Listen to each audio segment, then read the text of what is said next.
What if I told you there were trillions of tiny bacteria all around you? It's true. Microorganisms called bacteria were some of the first life forms to appear on Earth.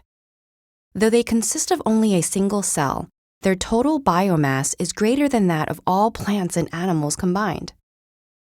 And they live virtually everywhere: on the ground, in the water, on your kitchen table, on your skin, even inside you. Don't reach for the panic button just yet. Although you have 10 times more bacterial cells inside you than your body has human cells, many of these bacteria are harmless or even beneficial, helping digestion and immunity. But there are a few bad apples that can cause harmful infections, from minor inconveniences to deadly epidemics.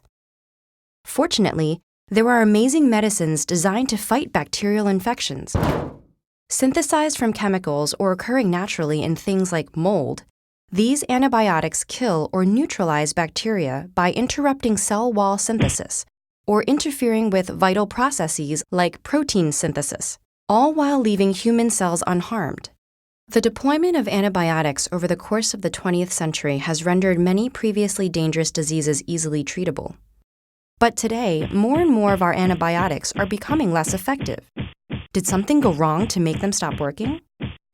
The problem is not with the antibiotics, but the bacteria they were made to fight. And the reason lies in Darwin's theory of natural selection. Just like any other organisms, individual bacteria can undergo random mutations.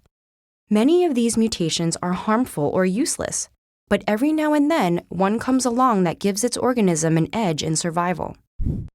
And for a bacterium, a mutation making it resistant to a certain antibiotic gives quite the edge.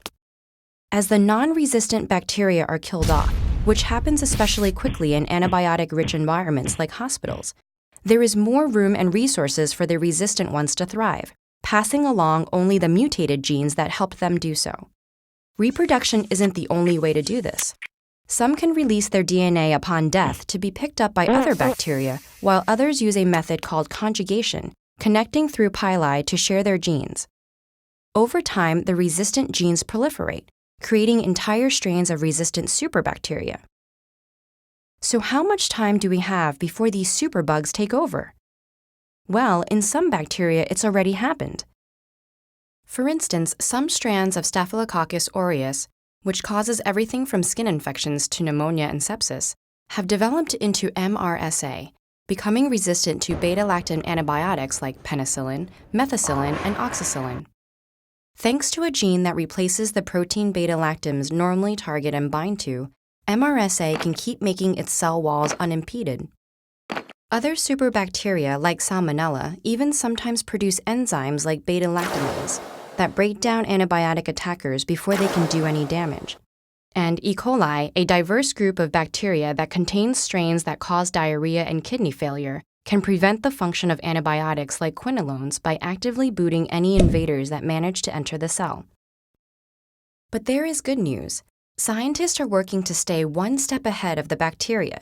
And although development of new antibiotics has slowed in recent years, the World Health Organization has made it a priority to develop novel treatments.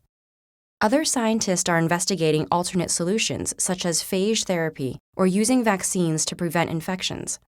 Most importantly, curbing the excessive and unnecessary use of antibiotics, such as for minor infections that can resolve on their own, as well as changing medical practice to prevent hospital infections, can have a major impact by keeping more non-resistant bacteria alive as competition for resistant strains.